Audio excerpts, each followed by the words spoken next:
Hi, welcome to Sandwich Break. This is going to be kind of a political commentary that's super impromptu. We want to talk about things that really matter, but we want to talk about them from the perspective of lower class parents, from a point of view of controlled chaos. So, I'm Suzanne. I'm Alex. I'm a hard left liberal, and Alex is kind of a baby blue. In the middle, yeah. I don't know what to call myself politically. I have a lot of democratic views, and I have a lot of Lately, you've been calling libertarian yourself views. a libertarian. Yeah, Which has been bugging the shit out of me. but if there was a democratic libertarian, I guess that would be me. I thought that those were like the antithesis of each other. I don't know. I grew up in an area where it's heavily populated by Republicans. So there's still some beliefs, some of the innocent beliefs that Republicans have. I have. But my overall like family values. Yeah.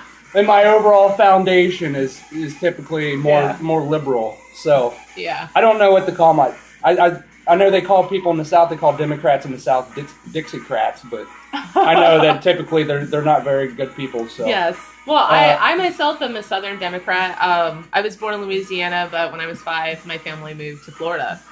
So we were like one of the only white families in a Hispanic neighborhood. So I know what it's like to be like a minority in a sense. When I lived in Louisiana, I was, again, like one of the only white people there. And so, that's what was kind of giving me a more unique perspective on racism. Speaking of racism, what do you think about this Black Lives Matter thing? I think there's a lot of people who don't understand exactly, and I myself don't fully understand what's happening, but I think a lot of people don't even, they can't imagine what's happening in the background and what their actual objectives are. Right. I have a mixed opinion about Black Lives Matter. I don't. I'm completely with them. Black lives do matter. When it first came out, the first thing I always do with whenever anything new or trendy or some movement comes out is I try to educate myself. And so when Black Lives Matter came out, instead of just taking it for what it obviously meant, I wanted to look deeper. And, the great Bernie was in support of them. So, in support of Black Lives Matter. I'm a huge Bernie supporter. But I mean, so now he's out. But I was a huge Bernie I had supporter. to look into it more. And so Sanders. What I realized was that Black Lives Matter is, they're not saying that their lives matter more. So the question of the whole opposition, the whole all lives matter campaign, or the constant comeback to Black Lives Matter, people don't really understand, and it's not that's not what they're saying. What Black Lives Matter is trying to say, in my interpretation, is that their lives are being systemically undervalued, and as a consequence, they're being undermanned in the job field. They're being profiled heavily. They're being shot way more than any other demographic in the country. Look at it this way. You got to break it down from a logical aspect, starting from the days of slavery. In the early days of slavery, you brought that up. I mean, you have to. You have to. You absolutely have to. What's the point about slavery? You look at slavery in the 1700s, whereas they had slaves, but not every African person was a slave. There was African landowners and free black men. Freemen, yeah. And then after the slave trade started, that's whenever people started, saying every black person's a slave, and they stripped them of their rights. So that's definitely true. So and then after that, you have 200 years past the point of slavery, plantation slavery. You have 200 years past that point, where you get to the 1960s, where we're still having civil distress in the African community. We're still having unrest, and this is 200 years after the fact. Children why? are literally still being raised to believe that African Americans are a subgroup. I mean, I still don't understand how this is the 21st century, and people don't understand that white people and black people are the same race. There's no such thing as black people, the African American race, the Caucasian race, the Asian race. There's no such thing as race. It's a social construct created by people so they can categorize people into subgroups, and some of them being perceived as higher on the social hierarchy than others. And I just don't understand how people don't know this yet. I happened upon a cultural anthropology class in college, and I currently have my degree, my general studies degree, and I'm working on an international studies BA. Alex is working on a political science bachelor's. So, we're both in college. We're both trying really hard to make an impromptu, educated, conversation about this kind of stuff. We haven't researched this. This is just like our research in the past and what we believe. This is our first video. I'm sure as we make more videos, we're going to get a better platform. We're going to get more professional. When it comes down to it, we're trying to look at an actual, I wouldn't say news. We're not trying to broadcast the news, but we're trying to put it out there, the things that are happening that the media doesn't cover. Sandwich Break is all about digesting the news. Yeah, take it. It's just about our interpretation. We want to take a break and break it down and see where it's going and where it came from. Right. So what I was saying about race is that it is a social construct. Sorry, back to what we were saying about that. We got kind of sidetracked, which I am the queen of, so you'll probably see a lot of it, and you'll probably be pulling me back on track. We're definitely the tangent king and queen. Right.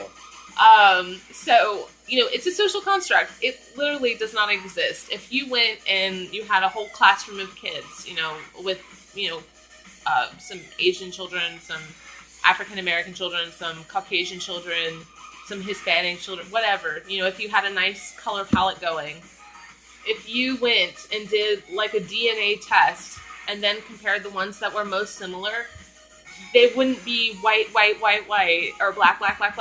They'd probably be like Caucasian and black and white and Hispanic. Like, you don't even realize that your genetic makeup is even closer to a person that you perceive to be radically different than you. It blows my mind. What happened in what town? That was a town in Michigan. You remember what it was? With the leader. Okay, that second in the leader of the neo-Nazi. There was a neo-Nazi movement. Leith, Michigan, I believe. There was a town where this white supremacist, he had moved in, and I forget what his name was, but he basically said, get all my racist buddies to come in, and we could vote on whatever we want to get this white supremacist. They literally had a population of 22. Yeah, it's a very small town. It was very easy for them to politically overthrow this small, tiny town that never did anything to anybody, and they were just happy in their small townness. And so this made national news. Yep. So rightfully so. This guy, and he goes into what is it? He goes into talk show. I forget which talk show it was. But Wendy Campbell? Was it Wendy? Yeah, I think it was. Was it Wendy? It may have been Wendy. And this guy gets a DNA test to find out, his hereditary roots. And hereditary roots. So it turns out that he has 18% or 14% sub-Saharan African in his bloodline. And this guy's a neo-Nazi white supremacist. Was it 14 or 16? I think it was 14. 14. Yeah. So this guy's 14% African. And she told him on live television, his face was just like shock. And that's the ignorance we're talking about in this country is how can you sit here and hate an entire culture, an entire race, whenever your bloodline comes from that same race? Or how about portion of it comes from that same on religions? How about how that's becoming a big deal now? How people are hating on different religious factions in this country. And it's not just Muslims either. It's not just Islam. It's under attack. I think I can say as someone that's Jewish that there's always been kind of like some sort of deep-seated weirdness towards Jews. And there's still hate groups in America that openly hate them, that openly oppose them. Sikhs are being openly assaulted. Like Sikhs. This is an Indian religion, a peaceful Indian religion. They're not even Middle Eastern. They're warriors. It's a warrior religion. And people are calling them Muslims, calling them Islamic terrorists. And they have no idea about their historical or their background, because they don't even take the time to research. That is ignorance. And that is, in my opinion, and this is why I always talk about the downfall of public education. Like, you have, crops of kids coming up with these idiotic ideas, and I'm sure every generation says that as point about the next. But I mean, with the education is bullshit right now. And I mean, there are kids, like the illiteracy rate is higher than ever.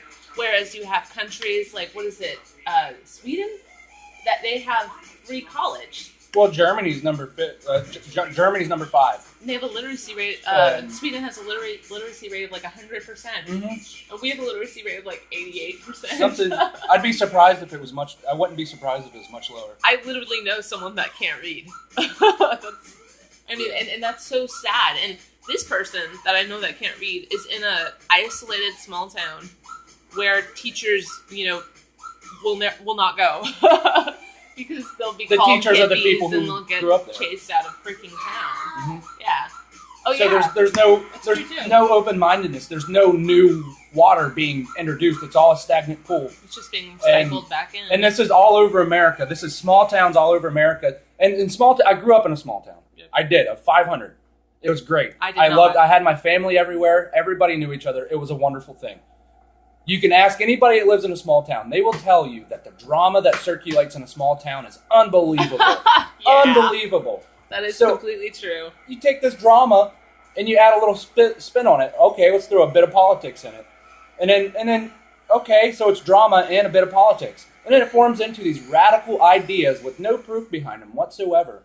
And they just keep spinning around and everybody believes it. Nobody stops to think and say, hey, I need to sit down. I need to go to multiple news sources and verify what's going on. I need to check out some independent news sources like BBC. And that goes back to education. Children are not being taught critical thinking skills. I mean, and critical thinking skills aren't just applicable to things of numeric value or something like that. Like, I mean, it's important when you're looking at a piece of art, having critical thinking skills and maybe you're not an art person, but looking at it in like just a shapes kind of way. Maybe you like math and geometry.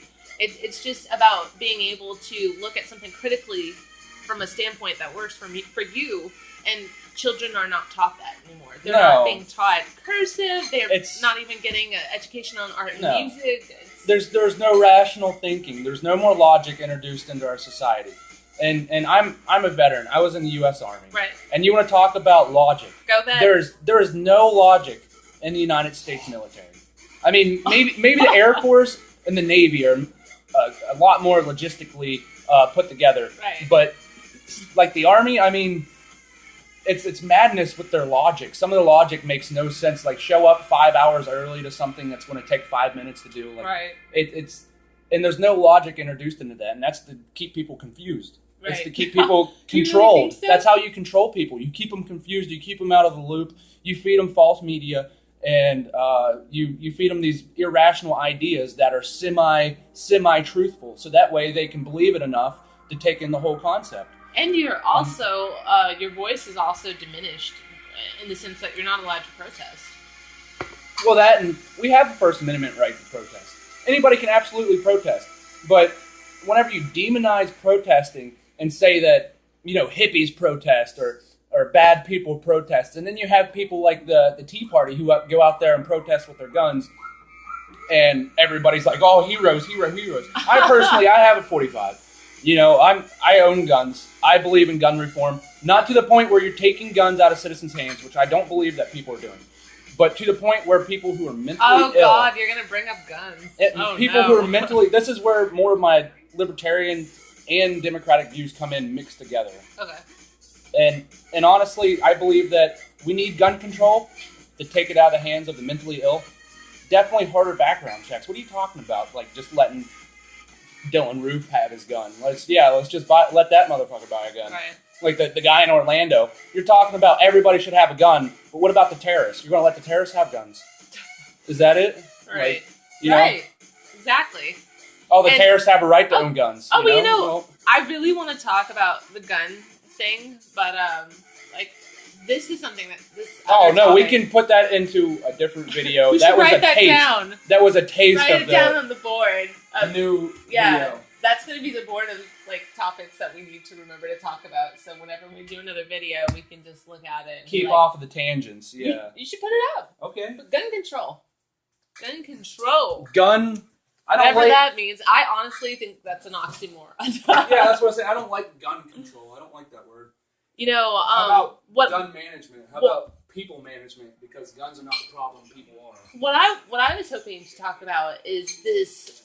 I mean, we're only just starting to see it, but if you look closely, you'll notice that there's this interesting system of classification as to whether someone's a terrorist or not, and I think that's really interesting. I think it's interesting how this Army veteran, he'd been deployed to Afghanistan.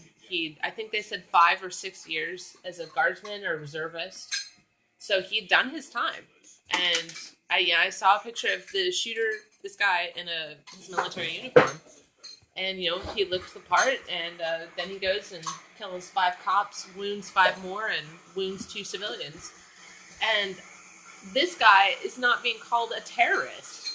Mm-hmm. He's not being called a terrorist. Even though Black Lives Matters have repeatedly said that this guy is not a part of us, we do not represent this guy. He is a lone shooter. The police department in Dallas had confirmed that he had absolutely no links to Black Lives Matter. He was acting independently. The police chief of Dallas. But speaking of Black Lives Matter, what I think is interesting about this topic is that you've got this shooter, this lone shooter, who took 12 people down, 5 permanently, and admitting to aiming for white police officers. And they had to take him out via a bomb attached to a robot. Which is a whole different topic. Yeah. I'm a combat engineer. I deal with explosives. You should write that down. I've used the exact same robot that the police officers used. I've controlled it before. I've seen it in action. I've seen C4 blow up multiple, I can't even count times. So that's a discussion for a different time. Yeah. What I don't understand, because you had mentioned Black Lives Matter, is that I saw this video on Facebook, and I showed Alex, and we just could not believe this lone shooter in Dallas is not considered a terrorist. But it was a whole group of African American people and supporters marching in St. Paul, Minnesota, and apparently there were some rocks or some bricks had been thrown at some police officers, and they're calling these people terrorists. Why isn't Dylan Roof a terrorist? Why isn't Dylan Roof a terrorist? He killed 9 people based on race and religion. Mm-hmm. He wanted to kill those people to set an example because he wanted everybody to start killing black people. So, why is he not a terrorist? That is the definition of a terrorist, is to scare people based on religion. So because we have to wrap up our video because we're take a sandwich break. We're doing 20-minute segments for each video. What do you think, just to hear some feedback from you guys, in your opinion, respectfully, what do you think it takes to be a terrorist? Do you think that the St. Paul protesters are terrorists, or do you agree that the Dallas shooter isn't? Because I don't know about you, but I'm of a mind where I don't think that people exercising their right to protest in this country are bad people, and I don't think they're terrorists. Now, as all protests go, most of them go wayward, and there's often a scuffle or sometimes a huge skirmish. But I think that a couple rocks or bricks, I don't think that constitutes as terrorism. No, that is that's civil unrest. That's civil disobedience. That's assault. If it's hitting anybody, that's vandalism. Right. If it's breaking windows, it's not. You can't summon all the crimes up into one and say terrorism. It doesn't work that way. I don't even consider the Dallas shooter a terrorist either.